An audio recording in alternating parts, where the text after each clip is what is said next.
Peggy 16.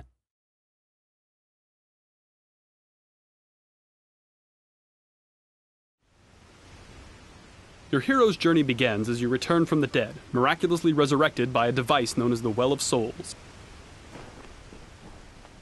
You there! You! What are you doing down here? You don't belong... Wait a moment. No. You soon meet a gnome named Fomorus Hughes, who's amazed that his experimental Well of Souls has finally worked. He tells you that his tower is under attack and that you must escape. Finding a weapon, you prepare to fight your way out. The lens? The new configuration?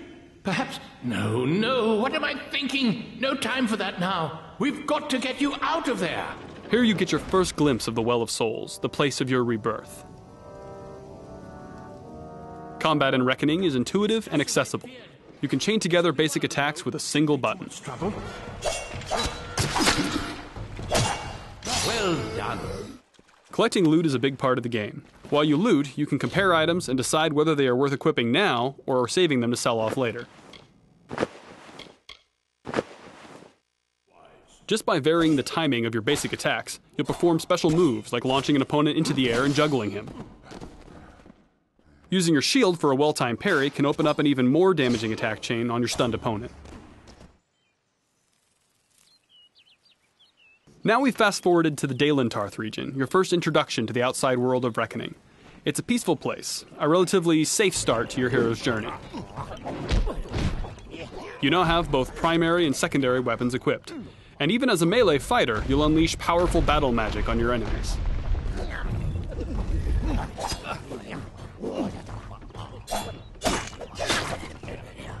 Sometimes you're rewarded with opportunities to dispatch enemies with a special Fate Shift kill.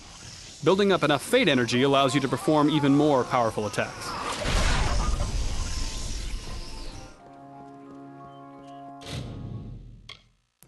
Reckoning features a robust crafting system. Here, for example, you might try your hand at Sagecraft.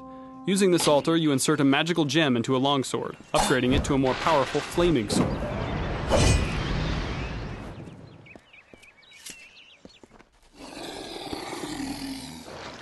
Combat in Reckoning is all about the choices you make for your character, what abilities you select, what armor and weapons you equip, and what strategies you employ against various enemies.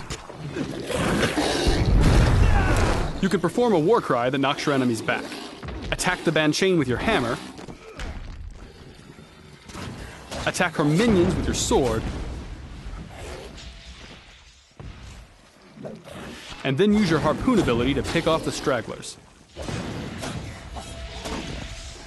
The Quake ability sets up the enemy for another Fate Shift.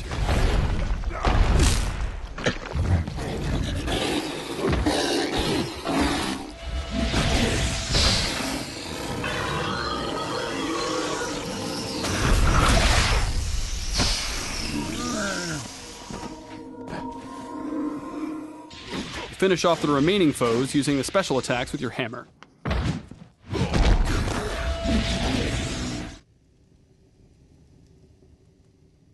Imagine now that every choice you've made has led you down the path of the mage. You still have a shield, but it's a magical talisman, and your parry move sets your opponent on fire.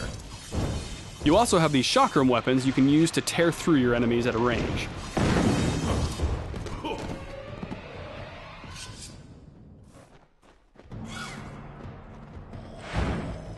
Magic is your main weapon and defense. You teleport to dodge attacks, and your Mark of Flame lets you tag enemies individually, then detonate them in a fiery explosion. Even as a magic-focused character, you still have primary and secondary weapons. In this case, you're using an ice staff and a pair of flame chakrams.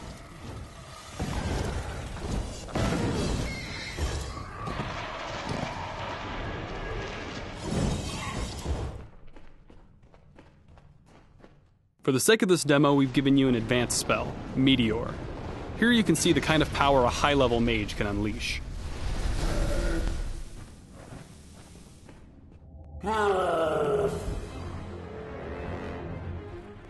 Throughout the game, you'll encounter big creatures like this Prismeer troll. Most RPGs would turn this into a highly scripted fight, but in Reckoning, these encounters are action-oriented and real-time.